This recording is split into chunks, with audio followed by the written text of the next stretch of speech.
मैं भी टूटा हूँ कई हिस्सों में मगर बात यह है कि मैं ज़िक्र ज़रा कम करता हूँ। नमस्कार, जय हिंद। मैं हूँ आपका दोस्त कवि आदि गणेश। हिंदी साहित्य का संक्षिप्त इतिहास और क्लास है आज अपनी 26। इससे पहले 25 वीडियो हो चुके हैं। अगर आपने नहीं देखे हैं तो प्लेलिस्ट में जाकर देख सकते हैं। 3 बजे अपनी क्लास हुई थी 3 PM के ऊपर। जो कृतिका अपनी पुस्तक है उसका आखिरी जो अध्याय है कि किस तरह आखिरकार में हिंदी में आया शमशेर बहादुर सिंह जी का, वो कुछ टेक्निकल इश्यू की वजह से 10 मिनट की क्लास हो पाई थी। आगे का जो पार्ट है वो कल अगले वीडियो में हम कंप्लीट करेंगे। अनुरोध आपसे वीडियो को लाइक कर दें, आप शेयर कर दें ताकि और साथी भी जुड़कर लाभ ले सके। और पहली बार देख रहे हैं चैनल को सब्सक्राइब करें, बेल आइकन क्लिक करें और ऑल नोटिफिकेशन पर क्लिक करें ताकि हर वीडियो की सूचना मिलते रहे। और टेलीग्राम चैनल का लिंक माफ़ करें, टेलीग्राम चैनल का लिंक डिस्क्रिप्शन में आपको मिल जाएगा। कई साथी बोलते हैं कि आपको जुकाम लगी हुई है, थोड़ा सा जुकाम का ट्रीटमेंट करवाइए, लेकिन जुकाम नहीं है साथियों, गले में थोड़ी सी इन्फेक्शन सा है, कुछ एलर्जी की दिक्कत सी है, तो दवाई चल रही है, ठीक हो जाएगी। प्रारंभ करते हैं गुरु गोविंद साहब को, ठीक है, गुरु गोविंद सिंह जी को। तो गुरु गोविंद सिंह जी 1666 से 1708 ईस्वी ये समयावधि है। इन्होंने क्या कुछ विशेष किया वो आपको मैं नोट डाउन करवाता चलूँगा और इनसे संबंधित भी कई बार सवाल है जो पूछा जाता है। तो सिख पंथ के सबसे पहली बात 10वें गुरु थे ये। गुरु गोविंद सिंह का जन्म है जो संवत 1723 में पटना बिहार में होता है। तो सिख पंथ के अंतर ये 10वें गुरु थे, ठीक है, एक बात। और परलोक गमन इनका हुआ था 1765 में, संवत 1765 में। इनका पिता का नाम था गुरु तेग बहादुर और माताजी का नाम था गुजरी बाई, ठीक है। ये योद्धा भी थे, संत भी, कवि भी और प्रशासक भी। इनका जो व्यक्तित्व है वो बहुआयामी था। इन्होंने हिंदुओं की रक्षा के लिए खालसा पंथ की स्थापना की। तो नोट कर लीजिए, पूछा जा सकता है खालसा पंथ की स्थापना गुरु गोविंद सिंह ने।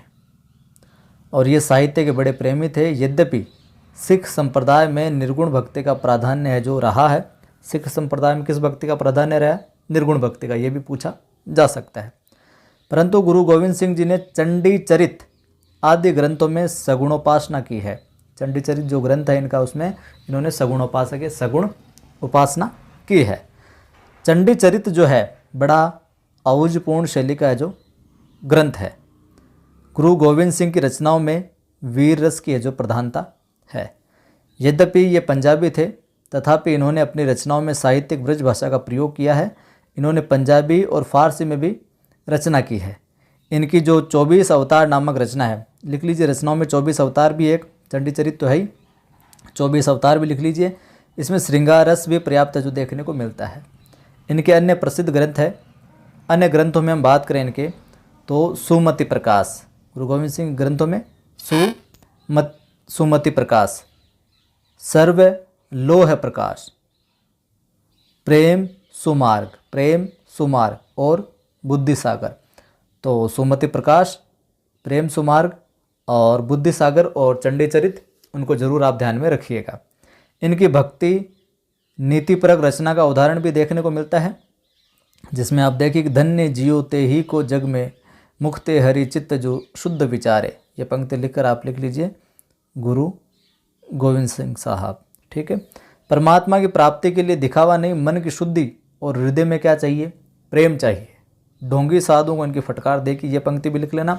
जो भी ढोंगी साधु है उनके लिए इन्होंने लिखा है कि ध्यान लगाए ठग्यो सब, लोगन शीस जटा नख हाथ बढ़ाए, और लाए भभूत मलो मुख ऊपर, देव अदेव सबे ढहकाए, लोभ के लाग फिरो घर ही घर, जोग के न्यास सबे बिसराए, और लाज गई कछु काज करो नहीं, प्रेम बिना प्रभु ध्यान न आए।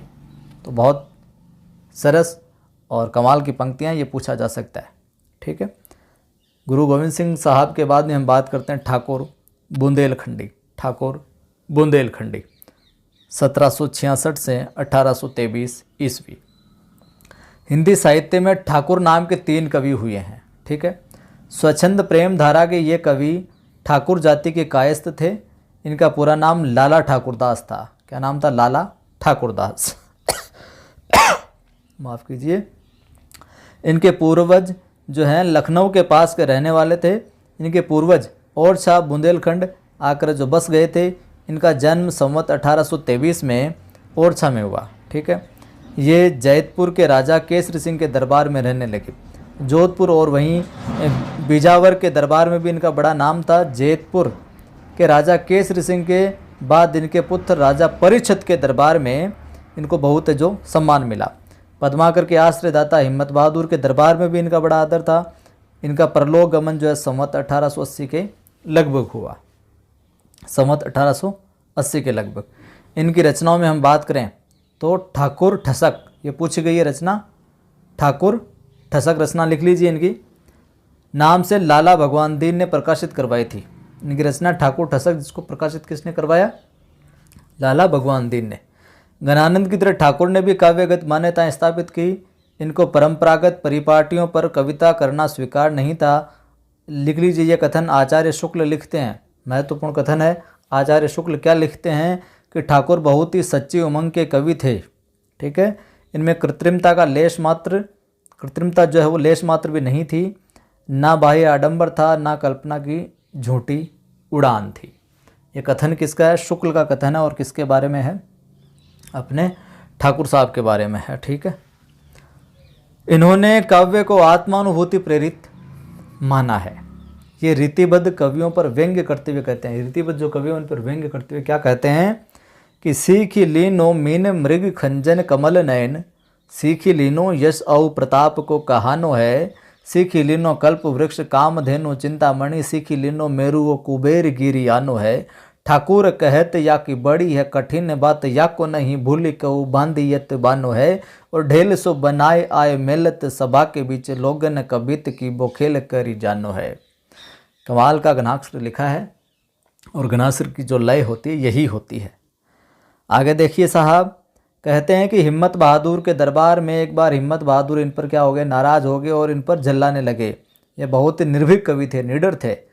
और कवित पढ़ा क्या कि वही नर निर्णय निदान में सराहे जात, सुखन आघात प्याला प्रेम को पिए रहे, हरि रस चंदन चढ़ाए अंग अंगन में, नीति को तिलक बेंदी जस के दिए रहे। ठाकुर कहत मंजू कंज ते मृदुल मन, मोहनी स्वरूप धारे हिम्मत ये रहे। और भेंट भय समय असमय चाहे चाहे, और लो निभाए आंखों किसी की ये रहे। तो ये साहब जलवा होता था, जो कुछ भी कह देता था उसको लो साहब, ये छंद लो, ये कवित पकड़ो, ये घनाक्षरी पकड़ो, ये दोहा पकड़ो। इस पर हिम्मत बहादुर ने जब और कटु वचन कहे तो कवि ठाकुर ने म्यान से तलवार निकाल ली। कवि ठाकुर तलवार भी योद्धा थे उस समय। और ये कवित का तलवार निकाल के कि सेवक सिपाही हम उन राजपूतन के, दान युद्ध जूरी भी में ने कुछ न मुर के, नीति देने वारे हैं मही के मही पालन को, ही के विशुद्ध हैं सनही सांची उर के। और ठाकुर कहत हम बेरी बेवकूफन के, जालिम दमाद है अदानिया ससुर के। और चोजिन के चोजी महा मौजिन के महाराज, हम कवि राज हैं पै चाकुर चतुर के, पै चाकर चतुर के। ठाकुर मूलतः प्रेम निरूपक कवि हैं। ठीक है, ये रीति की लीक पर नहीं चले, स्वच्छंद पद लिखे। इन्होंने प्रेम का सफल निरूपण किया। उदाहरण देखिए कि पवस ते परदेश ते, आय मिले पिए औ मन भाई भई है। ये पंक्ति लिख लीजिएगा आप ठाकुर साहब। ठीक है, गिरधर कविराय को देखते, पंक्ति लिख ली, गिरधर कविराय को देखते हैं आगे हम। तो गिरधर कविराय का साहब जन्म होता है संवत 1770 में। लोकप्रिय कवि थे। इनकी जो नीति संबंधी जो कुंडलियाँ हैं बहुत प्रसिद्ध है, कुंडलियाँ छंद बहुत प्रसिद्ध है। गिरधर को मध्यकाल के सदग्रस्तों का सलाहकार भी कहा जाता है। नोट कर लीजिए, पूछा जा सकता है मध्यकाल के सदग्रस्तों का सलाहकार किसे कहा जाता है? तो गिरधर कविराय को।